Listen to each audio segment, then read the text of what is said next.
presentation. There's a few things I need to run over there, so imagine that this is fully immersive.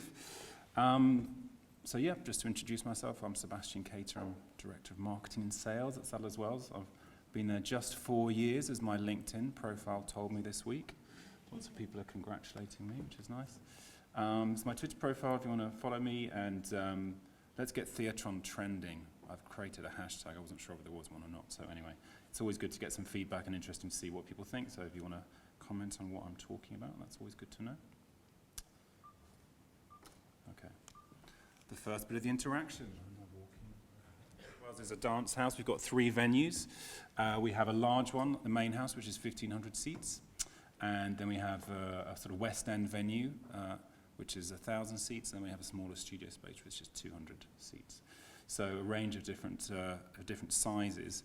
And we do dance, really. We do dance in every form, whether it's big sort of spectacular Matthew Bourne production all the way through to very sort of cutting edge work in our studio, which often involves lots of audience participation. But the idea is that, you know, we present the best dance from around the world. That's really our sort of reason for being. But we're increasingly creating a lot more shows ourselves, working with artists to produce shows and tour them around the world, and also supporting artists in their development. So yeah, there's a lot of sort of activity, a lot of shows. We do probably over 100 shows a year, and really what we try and do with our content, with our social media, is to talk about those shows, to make those shows come alive, to tell stories about them. And with contemporary dance, we often find there's quite a lot of challenges. There's a lot of preconceptions, maybe misconceptions about what contemporary dance is. So one of the reasons why we use content marketing is to really try and address that and demystify dance, try and make it come alive, make it a bit less scary. Content marketing obviously is great for shareable content, so we can get things out there, as Eleonora was just saying. It's a really important part of it. And also just getting the brand out there. The more content we have, the more people are aware of Sadler Wells and the more they're engaging with us. Obviously, I mean, a big part of my job is sales. You know, we need to raise 75% of our income through ticket sales. There's debates about how much content actually delivers that, but I think as part of the sort of broader marketing mix, I think it's really crucial. And I think one of the things that's really changed about content is, rather than it sort of, you know, we see it from our own point of view, what's the show, what are the stories we want to tell, what's the best way of telling it. With content, it's all about turning it on its head. So, you know, we really start with looking at it from the customer's point of view, because unlike the old days, you know, when everything just used to happen on our website, now it's happening everywhere else. So I think really that is a really significant change in terms of how we are creating stuff, how we're designing it. So how are we doing this? How are we making these changes? So we have an amazing person, Rita. I wanted to acknowledge Rita from our team. So we, until like about a year ago, we had lots of different people within the team doing content. So we had one person who was doing the campaigns and also doing Facebook. We had another person doing campaigns, also doing Twitter. So it was probably quite nice for everyone. Everyone did a little bit of social, but internally, no one really knew who to go to. And certainly externally, when companies were sort of sending us content, they didn't really quite know who to go to. It wasn't a very joined up strategy. So we didn't have any more money to do this, but in true theatre style, we shifted some of the responsibilities of work around. And Rita's now our dedicated content officer, so she's been doing it for a few months. And although in some ways it's early days, I think it's just a really important thing to sort of recognise that actually, in terms of resourcing, to have one central person who can coordinate all departments internally and also liaise with all companies externally is really what will really be transformative. And as I mentioned, it's all about the customer first. You know, where are people going? What are the latest social media channels? We're not on Snapchat yet. Is everyone here on Snapchat? Whether personally or... Okay, great.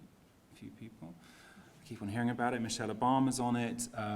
You know, we're still playing catch-up. I'll talk through some of the channels that we are using and trying to sort of optimize at the minute. But again, it's all about trying to find the people, because, you know, those days of just expecting everyone to come to you are gone, really. Influencers is another big thing. I mean, we have a press team, and obviously the national press is still really important, the reviewers are really important, but I don't know if it's the same in your country, but every few days it seems there's another critic, whether a dance critic or arts critic, who is removed from the paper.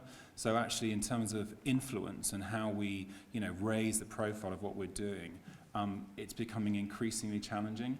So one of the things that content can do is, it's helping us find who are the new influencers.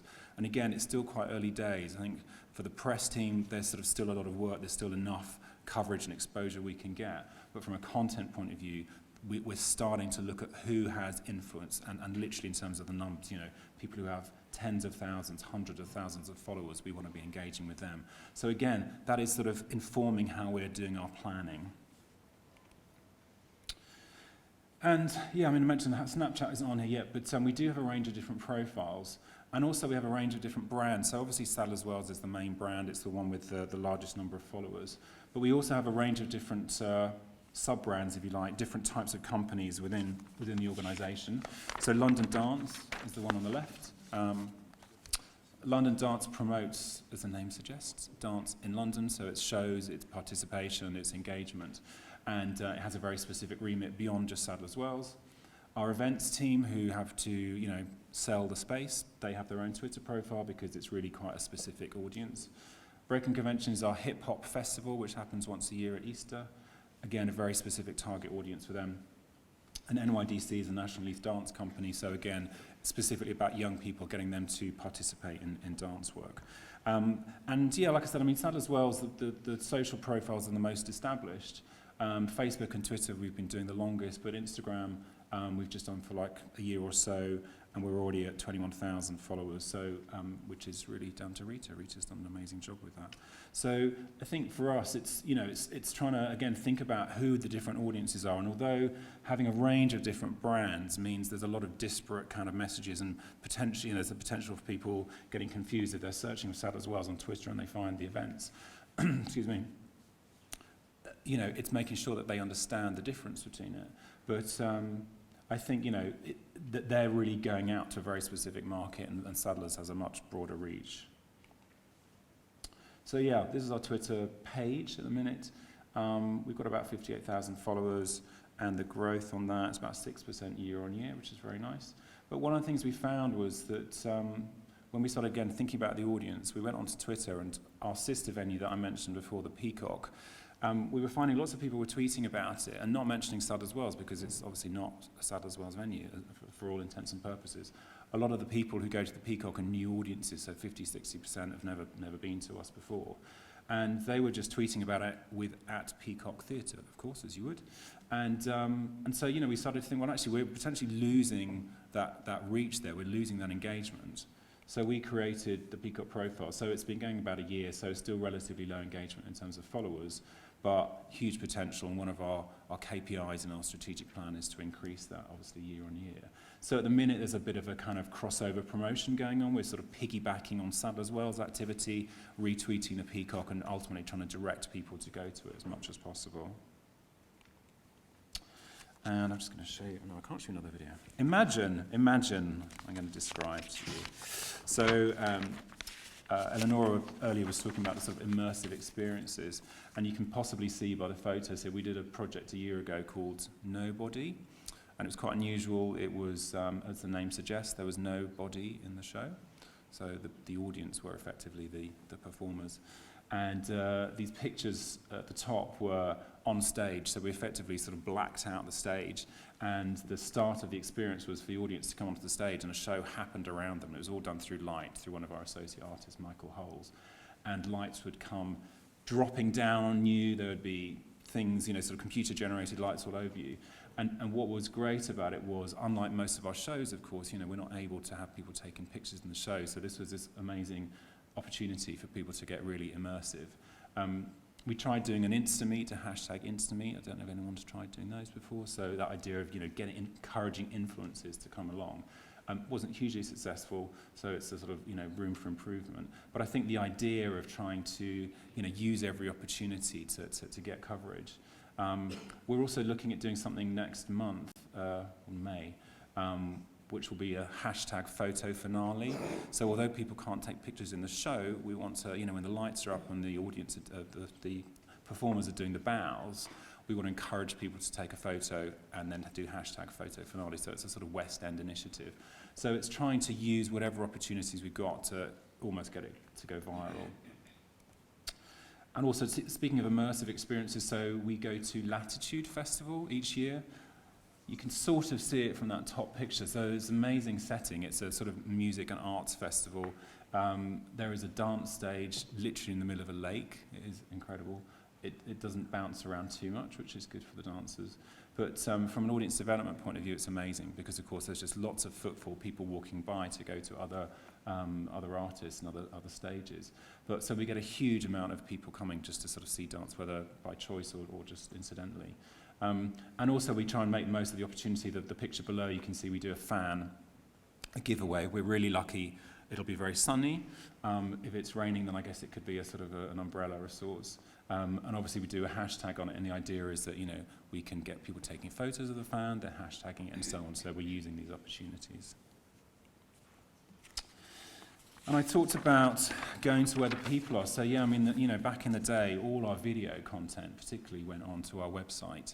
And we still do have it there, but really, since YouTube has sort of gone on the up and up, everything really goes on YouTube probably first. So there'll still be show trailers on the website, but YouTube is really the place where we put the majority of things. And our subscribers are going up. So about a year ago it was 10,000, so now we're at 12,000. And trying to curate the channel, so as much as we can, try and give it a bit of a personality. I mean, we're not trying to compete with the sort of Zuellas of this world, the influencers of this world. Not just yet, but what we can do is curate content. So we have a range of different playlists. The more content we're putting up there, the more people are sharing it and creating their own playlists. So there's a sort of viral element to what we're doing.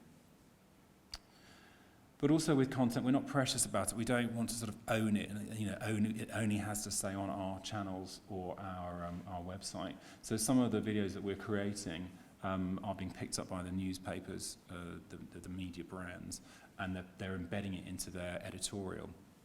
So again, we're not precious about that. When we're creating content, if we're spending the money, we want it to go as far as possible. This is an example. There's an artist, Crystal Pike, who's one of our associate artists. And we used to do sort of 5-minute films, profiling shows, but we realized, again, if we're spending that money, for the same amount of money, we could split the film into 3, and you have 3 different sets of content. So this was one of the films. It's part 3, as you can see. And we also do these things called sound bites now. So as well as just having trailers, we have our programming team. We interview them each season and have them talking about the shows and really talking about why they're programming it. Because actually the majority of the shows that we put on our stages are not our shows, but we do program them for a reason. And before we were doing the sound bites, we weren't really telling people about that. We were assuming that people would know why. So now they're just literally 60-second sound bites. They're films where programming team will just talk about why they've programmed it, what is interesting about the show, what the public might be interested in seeing when they book. And I've got 2 minutes flashing on my phone. There we go. We're doing a lot of work as well on our broader communications. So although selling tickets for shows is obviously the most important thing, we've also now set up an internal communications group. So all those different brands, sort of sub-brands I was talking about, our events team, NYDC, our fundraising team, and so on. Up until recently, we were having lots of separate conversations with them, and suddenly we'd get an email saying, right, I need to do a Mother's Day promotion for membership. Or there's an amazing video I've got of some young people performing, and an email would go out to everyone at Sadler's Wells, and that would be as far as it goes. So now we're trying to take a much more strategic approach to our communications. And we've got a blog, like many people, but now we do these monthly meetings, so all the different departments are coming together, and we're having a much more strategic approach to how we use content. So whenever there's a relevant story, we'll do a blog post. There may be a video we can post. Obviously, there's social. We're putting it in our newsletter. And really the idea is that, up until now, our newsletter has been a sales letter. We're just telling people about the shows that have already been announced, and we're just repeating it and repeating it. So what we're trying to do is make the content much more engaging, build the brand, and as well as selling tickets, trying to raise the sort of the profile of the charitable messaging. So we've recently relaunched our membership scheme, and this type of communication really helps people understand that we're a charity, and so when we make those asks for donations, they understand why we're making that request. So the future, Customer journey mapping. So we just nearly finished some segmentation work with an audience development agency. And so the next stage is to continue that research into who the customers are. So we've got these 11 different audience segments. We're going to start looking at the content journey for each of those people, so sort of breaking it down into a lot more granular detail. But other sort of future plans, if you like, I just wanted to mention, which could be for further discussion. So the Arts Council have been asking all national portfolio organisations to put a digital plan together. And of course, when that came up, everyone started looking at myself because marketing is digital, right? And then, of course, I just looked back at everyone and said, well, digital is embedded into everything now, of course. So I think for us as an organisation and potentially the sector in the UK and probably in Europe as well, what does digital mean is a question we're all asking, and some of the things we're trying to look at is how we embed digital into our programming. So when we are creating shows, there is a line in the budget which will be for digital content, and artists are involved in that process from the start. So I think there's going to be a real sort of growth area there in terms of, content is not just a marketing thing, content is for everyone to get involved in. Influencers, I mentioned, there's a huge growth area there. So we're getting the content, but we need to be doing a lot more collaboration with other influencers, finding out what is relevant to their audience. So in some ways, there'll be a lot more sort of breaking down and segmenting the way we're talking to people. Quality is a really interesting question.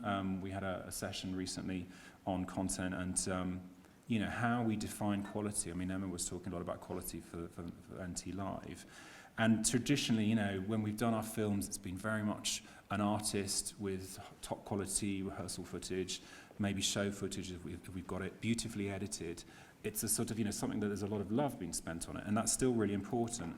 But actually, again, thinking about the customer, thinking about the audience, they are creating their own videos now. They're doing Facebook Live, they're doing YouTube Live, everything is being recorded. And it's not to say we want to compromise on quality, but we have to think about quality in a different way and actually think immediacy is also very important to people. If we're not tweeting about it and creating live video about it, for a lot of people, it doesn't exist. And then otherwise, really, the main sort of challenge, I think, is going to be technology in terms of 360, in terms of Google Cardboard, in terms of 3D, and so on. So at the minute, everything we're doing is relatively flat. So, how are we going to embed new technology into the content we're creating where we're still really catching up on the sort of basic side of it? So that's me. 2 minutes over. I do apologise. Right.